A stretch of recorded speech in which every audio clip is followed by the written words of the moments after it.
Today we're going to talk about something called making inferences. And you might not know what this means, but you all make inferences all the time, every day, constantly. And so we are going to learn about them today. I need a volunteer to read us our learning target. There are two tricky words, inferences and schema. Can you all say schema? Schema. Schema. Francesca, please read us our learning target. Learning target. I can make inferences by using text evidence and my schema. Perfect. Let's read it together. Are we ready? I can make inferences by using text evidence and my schema. Great. First, we have to read the text. What do we do second?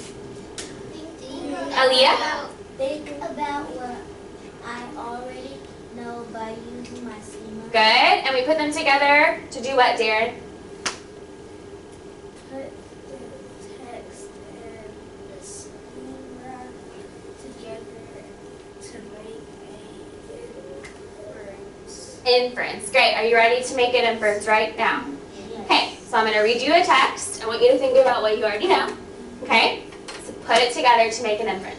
So now that you know how to make an inference, we're going to read a book.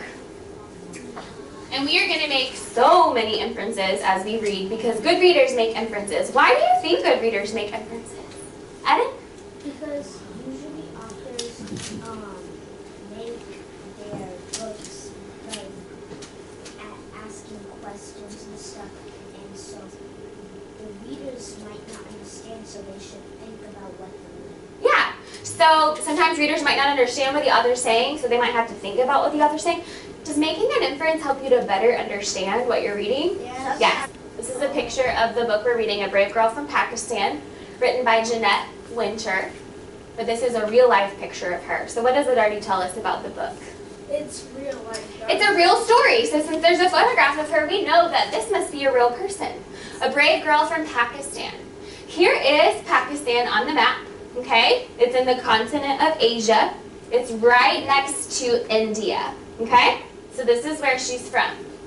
All right, so we are going to go ahead and get started with our reading. And as we're reading, we will make lots of inferences. Raise your hand if you already have some background knowledge about Malala. Awesome. Wonderful.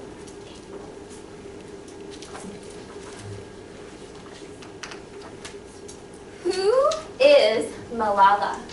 The Taliban fighter demands looking into the school van. All right, so go ahead and look at this page. Study it with your eyes. What do we already notice and wonder about this page? Do you see it, Anthony? What do we already notice and wonder? Elijah? That she goes to church. To church? Listen, I'm going to read this again. Who is Malala? The Taliban fighter demands looking into the school van. What?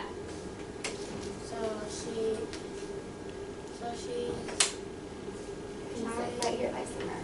To go to a school. She's trying to go to school. Yes, so they're probably at school. The brave girls of Swat Valley outwit the Taliban fighters by wearing everyday clothes to school. Their uniforms stay hidden at home. Are any of you thinking? Please move to your spot.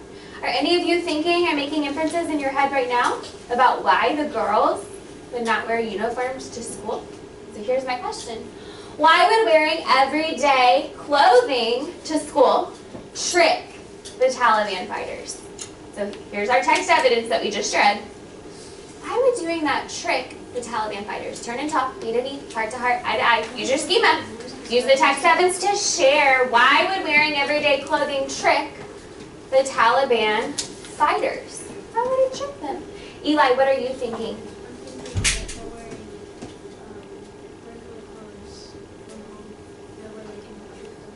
How would it trick the boys or the Taliban fighters? So the boys might think that they want them. Okay. Who can help build on what Eli has said? Thank you, Eli, for sharing. Eden, what are you thinking? I think that they are wearing everyday clothes because, first Lieutenant Rowan said that they didn't check in them because they might think Maybe they think they're just playing because they're wearing everyday clothes. Yeah, and my thought was that they were tricking, well, not really tricking them, but outwitting them because they were not, just like we have to wear uniforms, they had to wear uniforms, but since they wanted the right to go to school, they didn't listen to it. Okay, so Eden just made a really good connection. She just said, we have to wear uniforms to school, right? So here's my schema that I use that a lot of you I think used as well. I know that kids wear uniforms at school, right? Do we all know that? Is that in our schema? Kids wear uniforms at school. I also know that people see kids going to school, and whenever I'm driving to school and I see a kid waiting for the bus stop, or I see a kid on the side of the road walking and they're wearing a uniform, I can make an inference and think, oh, they're going to school because they're wearing a uniform, right? So, if they're not wearing uniforms, how does that trick the Taliban fighters? If they're not wearing uniforms, what does it make them think? Aaliyah? It makes them think that maybe they aren't going. Maybe they're not going to school. Maybe they quit going. Good. So my inference was, I can infer that the girls are able to trick the Taliban fighters because the fighters will never see them in their uniforms, and so they will think that the girls are not going to school. Do you all think the girls are smart? Yep. I do. Malala speaks out again and again. They cannot stop me. I will get my education, if it is home, school, or any place. There is no peace in Swat Valley. The Taliban burn and bomb the schools. Still, Malala speaks out. The extremists are afraid of books and pens. They are afraid of women. How dare the Taliban take away my basic right to education? Okay, you ready to make another inference? Yeah. All right, this time it's on you. How do you think Malala feels about what's happened? So what is Malala's reaction to the burning and bombing of schools? And how do you think she feels? Turn and talk. Knee to knee, heart to heart, eye to eye. How does she feel? Here's our text evidence. Good. How do you think she feels about the burning and bombing of schools? Malcolm, what are you thinking? I think she feels upset because they destroyed all the schools. She feels probably upset because they destroyed all of the schools. Darian, what are you thinking? I think she's probably upset, but she's also going to make a new school. Maybe she'll make a new school. Ooh, so you're predicting and thinking ahead. What makes you think that? Because she's like, how dare they destroy my education? Good. So she's speaking out, Darren, right? Even though they bombed her school, she's still saying, no, this is wrong. Right? Good. All right, here's my schema. I know that most people would feel upset about schools being bombed or burned. I also know that Malala is still speaking against the Taliban fighters. Okay, so I can say I can infer that Malala feels blank. Because, all right, you have a space on your paper. Here's where you get to make your inference. I can infer that Malala feels blank because blank. I can infer that Malala feels blank because blank. I notice that Justina is writing her inference in. All right, Corianne, will you share your inference with us while we're finishing up? I can infer that Malala feels What did you write on your paper? sad. Because? They're trying to like take away her education and bombing the and bombing the schools. And bombing the schools, so you can infer that she feels sad. Attending school becomes more and more dangerous. Girls travel to and from school in a van for safety.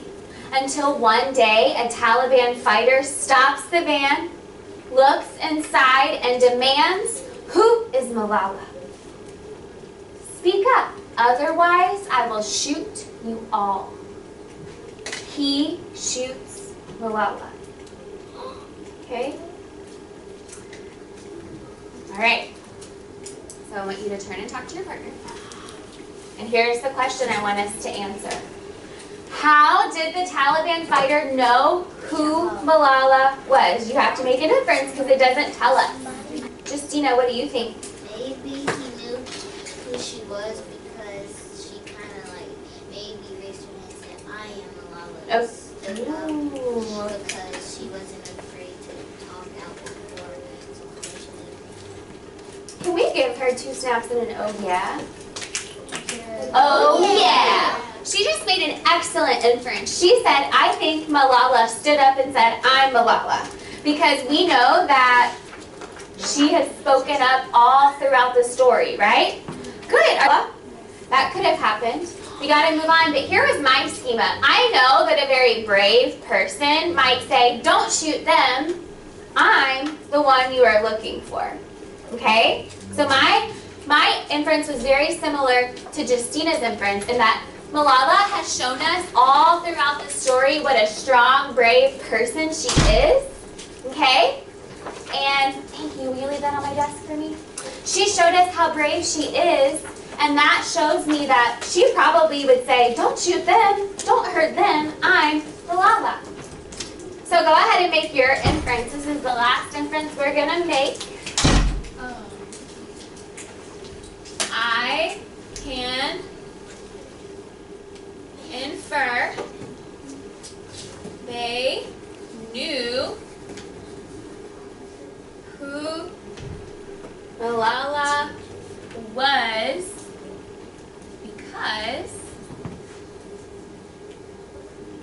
tell me, I can infer they knew who Malala was because blank. Down in 5, 4, tracking me, 3, 2, 1, pencils down, 0. Thank you. Okay. The van rushes her to the small hospital in Swat Valley. A helicopter lifts her to a bigger hospital far away. A jet plane flies her across the ocean to a still bigger hospital. Everywhere the doctors work to save her. The shot fired at Malala is heard over the world. Prayers from girls and boys, women and men surround her bedside. Slowly, Malala wakes from the nightmare. She opens her eyes, holds a book, and smiles. And her voice returns.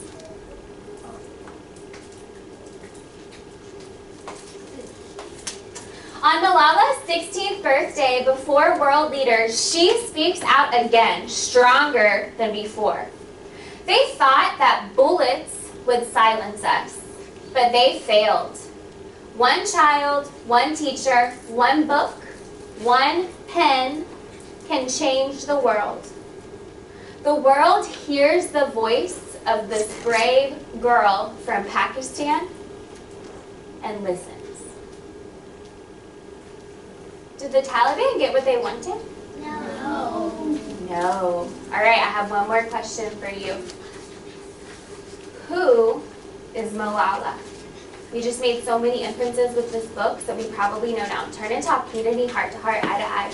Who is Malala? Talk with your partner. Erica wants to share. Who is Malala? What do you think, Elijah? A girl who stands up for people and stands up for girls to have the same rights as boys. Good. A girl who stands up for other girls to have the same rights as boys. And Francesca? I think Malala is a girl, a fighter, like a brave girl that fights for human rights. Uh-huh. And she doesn't care what other people say, but she wants education. Good. And she fights for girls' education and everyone that will make the world a better place. Excellent. All right. Here's my last question. How do I make an inference? How do I make an inference? Who thinks they know? How can I make an inference? What do I need?